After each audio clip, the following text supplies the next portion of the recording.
السلام علیکم۔ آپ کا اخلاق ہی آپ کا حسن ہے۔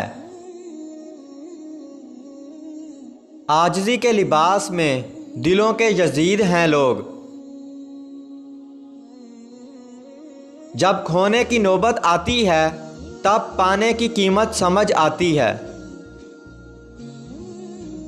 زندگی سے تنگ ہیں تو دیکھیں آپ کے ارد گرد کن لوگوں کا بسیرا ہے، کیسے لوگوں کے ساتھ آپ کا اٹھنا بیٹھنا ہے۔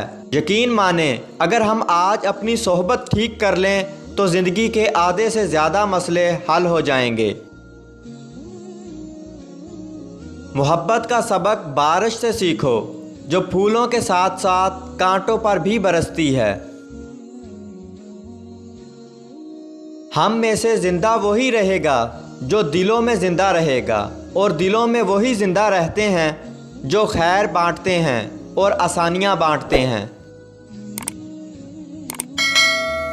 فقط ایک عورت کو دیکھ کر اپنا ایمان کھو دینے والی قوم کے نوجوان اپنے بنیادی حقوق کے حصول کے لیے ایمانی طاقت کہاں سے لائیں گے؟ اور جہاں تک بات ہے صبر کی، صبر تو آتے آتے آ ہی جاتا ہے، اور جب صبر آتا ہے نہ ہونٹوں کی ہنسی چھن جاتی ہے، آنکھوں کے آنسو، دل کا سکون کچھ محسوس نہیں ہوتا۔ فقط ایک شے رہتی ہے پاس، اور وہ ہے خاموشی۔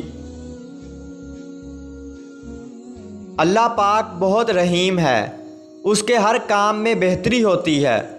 وہ لوگوں کی اصلیت دکھانے کے لیے انہیں ہم سے دور کرتا ہے، اور ہم اس بات کا بھی شکوہ کرتے ہیں۔ اللہ پاک نے ہمارے لیے بہت بہتر سوچا ہوا ہے، اپنے حال میں راضی رہیں۔ جس نے بھی آپ کے ساتھ برا کیا وہ اس کی سزا بھگتے گا، بس اللہ پاک پہ کامل یقین رکھیں۔ کبھی کبھی انسان کے پاس سب کچھ ہونے کے باوجود بھی کمی محسوس ہوتی ہے، تب انسان دنیا کا لاچار ترین شخص ہوتا ہے، کیونکہ وہ کمی ہوتی ہی اس ذات کی ہے جس نے انسان کو سب کچھ عطا کر کے اپنی ذات سے محروم کر دیا ہوتا ہے۔ کوشش کریں اس پاک ذات سے رشتہ کبھی کمزور نہ ہو، ورنہ کہیں کے بھی نہ رہو گے۔ دوستو اگر ویڈیو اچھی لگی تو اس ویڈیو کو لائک کیجئے اور چینل کو سبسکرائب کیجئے، اور بیل آئیکن دبا کر آل نوٹیفیکیشن آن کر لیجئے۔